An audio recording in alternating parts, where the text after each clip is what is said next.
L'Algérie a mis en place une commission nationale de dialogue et de médiation pour mettre fin à la crise politique qui frappe le pays depuis février et préparer de nouvelles élections.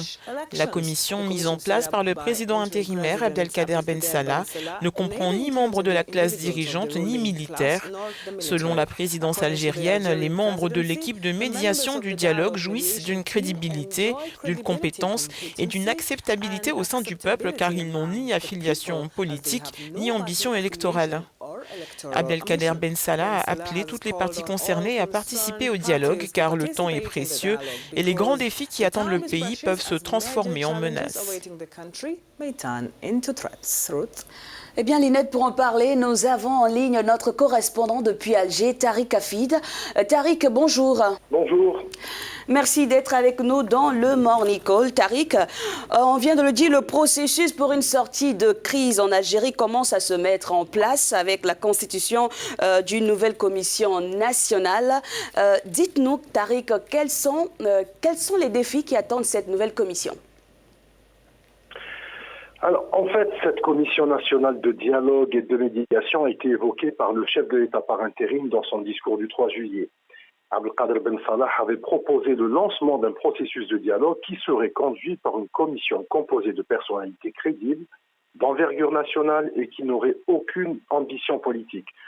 Cette commission aurait pour mission de réunir les partis politiques, la société civile et les membres du mouvement citoyen issus de toutes les régions du pays afin de parvenir à instaurer un environnement politique consensuel pour l'organisation d'une élection présidentielle avant la fin de l'année.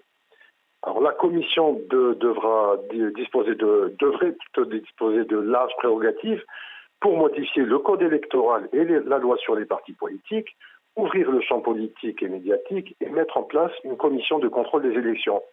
Dans son discours, Ben Salah avait pris 2 engagements: tenir à distance de ce dialogue toutes les institutions officielles, y compris l'armée, et appliquer à la lettre les décisions qui seront adoptées au terme de ce processus.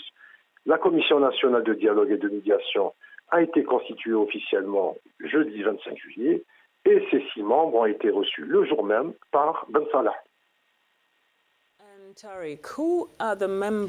Mais qui sont les membres de cette commission ? Cette commission est dirigée par Karim Younes. Alors, Karim Younes, qui est l'ancien président de l'Assemblée nationale entre 2002 et 2004. Karim Younes avait dû démissionner de son poste car il s'était opposé à Abdelaziz Bouteflika. Âgé de 71 ans, il a fait la totalité de sa carrière politique dans les rangs du FLN, mais il jouit d'un certain capital de sympathie au sein de la population et de la classe politique.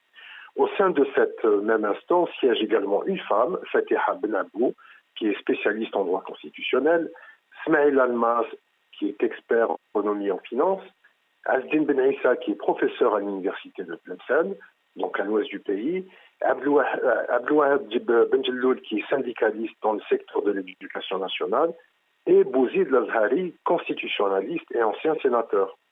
Alors, dimanche dernier, un 7e membre a rejoint la commission. Il s'agit de Mohamed Yassine Boukhnefel, qui est présenté comme étant un jeune membre du mouvement populaire. Le jour même, Karim Younes lançait un appel à 23 personnalités nationales afin qu'elles rejoignent sa mission. La liste comprend d'anciens premiers ministres comme Mouloud Hamrouch ou encore Moukdad Sifi, ainsi que des avocats, des journalistes ou encore d'anciens combattants de la guerre de libération contre le colonialisme bien sûr. Mais pour l'heure, personne n'a accepté son offre.